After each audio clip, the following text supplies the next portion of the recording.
I grew up in a Christian home, and from a young age, I was taught the Christian way to go about relationships. And I had, by the time I was 13, I had my promise ring, I had my abstinence commitment. But as I entered my teen years, I basically had the philosophy that I was living for myself, and yet I sort of fit Jesus in whenever it was convenient. I knew I was going to heaven in the end. I didn't want to make God mad at me, so I tried to live a bit more morally than the rest of the people around me. When it came to movies, I wouldn't watch the really bad ones. When it came to music, I was a little bit careful, not to listen to the really raunchy stuff. When it came to purity, I said, okay, purity is the edge of a cliff. As long as I don't fall off that cliff, it's okay if I take a little step, a little step, a little step. And I kept giving my heart, my emotions, and even my body away to one guy after the next. And I told myself that as long as I stay on this side of the cliff, as long as I'm technically a virgin, I'm on God's good side. But after 3 or 4 relationships where I had my heart broken and I gave so much of myself to one guy after the next, I began to realize that I wasn't pure. Every time a relationship ended, it felt like someone had taken my heart and my emotions and ripped them out and shattered them all over the ground into a million pieces. And I remember laying on my bed one night crying after another breakup. Some guy had dumped me after I'd given everything to him. And God, I began to pray and say, God, what am I doing wrong? I'm on this side of the cliff. Look at all my friends. They've crossed over that line so many times. I'm doing so much better. I thought I was doing this your way. And God began to speak to my heart. And it wasn't an audible voice, but it was sort of like, Leslie, you need to give me control of this area of your life. You need to let me write your love story. As long as you are trying to live for self and fit me into your life, you're going to be hitting disaster after disaster after disaster. You're going to be giving away what was only meant for your future husband, and you're never going to experience my best for you in this area of your life. It was a few weeks later, I was reading my Bible, Proverbs 31, my proverb for the day, and there was a verse that stood out to me. The wife of godly character does her husband good and not harm all the days of her life. I started thinking about that word all the days of her life. I've never known any woman that's been married all the days of her life. So God, does that mean I'm supposed to begin loving my husband now, even before I know his name, know who he is or where he is?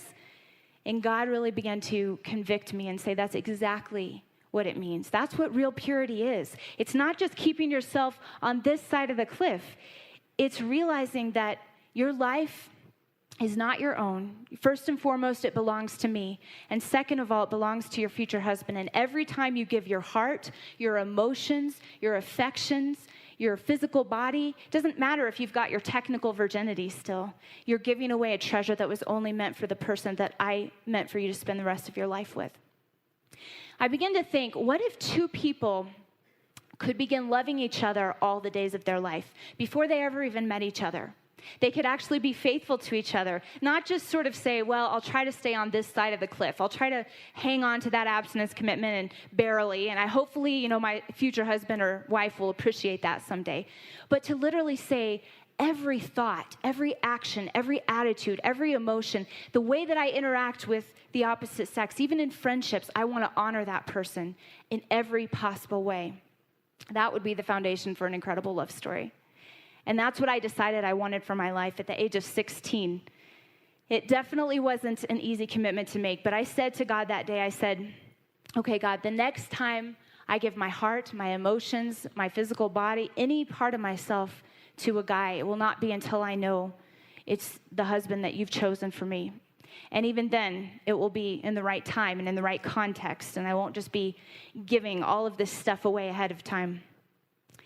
And I felt great and heroic when I prayed that prayer, but then the next few days and weeks and months, I went out into the world and I started to get really depressed because I looked around and I didn't see even one guy that seemed to value purity like that in a girl. And I thought, I saw all my friends hooking up with guy after guy, and I thought, you know what? I have just made the biggest mistake of my life.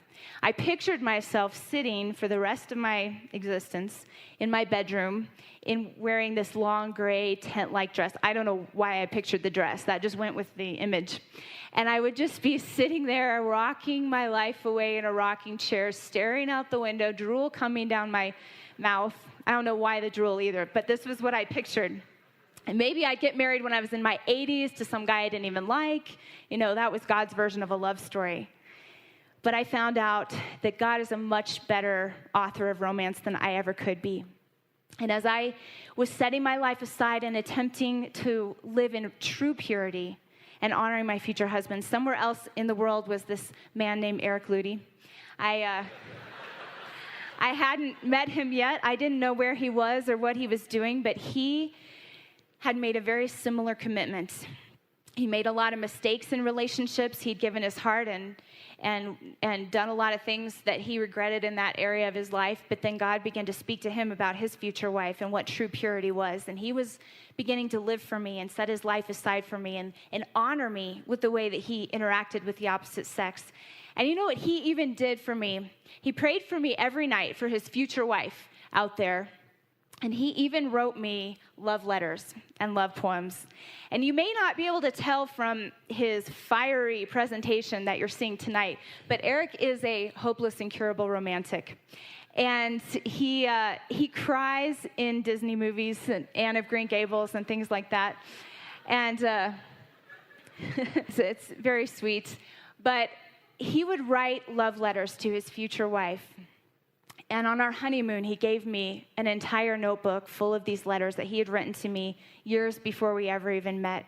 And they didn't have my name on them, but they were, "Dear whoever you are, I'm thinking of you tonight. I'm praying for you. I'm setting my life aside for you. I'm so excited for the day that God will bring you into my life." And as I read through page after page after page of these amazing letters of this man who was living in complete faithfulness to me during all those years when I doubted if this decision would be worth it, I thought, wow, God does write the best love stories. And even though making those choices to walk a narrow road and to live different than the rest of this culture are very, very difficult at the time that you're doing it, and you're oftentimes filled with doubts and thinking, is this really necessary? Is this really worth it? God honors those who are willing to go all the way for him, who are willing to understand what true Christianity is and give up their very life, everything for him. It wasn't just relationships and purity that God began to convict me of in that season of my life. It was every area. And I remember kneeling down by my bed and offering him my future, my friendships, my popularity status, all the dreams and plans and hopes that I had. In fact, I even came to the point where I said, God, even if you want to keep me single for the rest of my life, I want you to write my story, not just my love story, my entire life story. And my whole life radically changed when I began to live that way. But that was when I truly started living. That was the only way that God could have written this amazing love story with Eric. A lot of people read our story or know of our story, and they think, oh, I want that. I want that kind of a beautiful romantic love story. But don't understand, it has to flow out of a decision to give up your life. It has to flow out of an attitude of complete and total surrender. Even after marriage, you can't cling to your spouse, your husband or your wife for your happiness and your fulfillment. I think a lot of times as girls, we look to the time in our life when we're finally going to meet that guy and he's going to be the perfect guy and carry us away and sweep us off our feet. That's when we'll really be fulfilled. That's when we'll really be happy. And I know for me, it was whenever I had a guy in my life, I felt secure and fulfilled. But whenever I didn't have a guy in my life, I was insecure and lonely and confused, and I didn't know who I was. God began to show me that the only way I'd really be ready for a beautiful love story is he, Jesus Christ, had to become my first love. He had to become my all in all, and he had to become my everything. And I had to take that attitude even into my marriage with Eric, because he wants to die a martyr's death. You know, there's no guarantees that I'll always have him around if God wants to take him home. And if my happiness is dependent on him, even as amazing of a husband as he is, he's still going to let me down. He's still human. But Jesus Christ will never let me down. And if you can learn to find your fulfillment and make Jesus Christ your first love before you meet your love, you get into a beautiful love story, and keep him at the center after you're married, you have the foundation for an incredible love story. Because I don't have to wake up in the morning and look at Eric and say, come on, you need to be this perfect knight in shining armor. You need to meet this need and meet that need. I look to Christ to meet and fulfill my needs, and then I'm satisfied and secure, and I can come to my husband and say, how can I serve you? Not how can you give to me? That's really the secret of what makes a love story beautiful. If you want to know the best way to prepare for an amazing love story right now, a lot of people will tell you if you just date around and kind of get to know a whole bunch of different people and see who you're compatible with. I realized that dating wasn't really setting me up for great preparation for marriage. It was setting me up for probably more like divorce, because I would just meet a guy, flippantly get into a relationship with him, and then when things didn't work out, we just end it and go on to the next person. Well, that's not a very good foundation for a lifelong marriage relationship. God's not into temporary relationships. He's into lifelong, eternal relationships.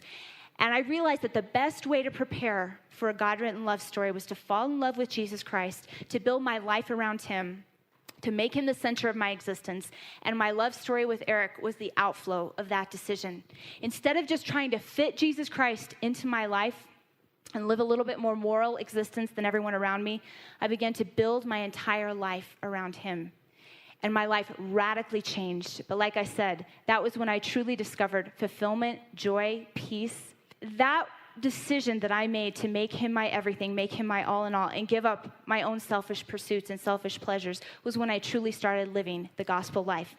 And as unromantic as it may sound, that is the secret to a God-written love story.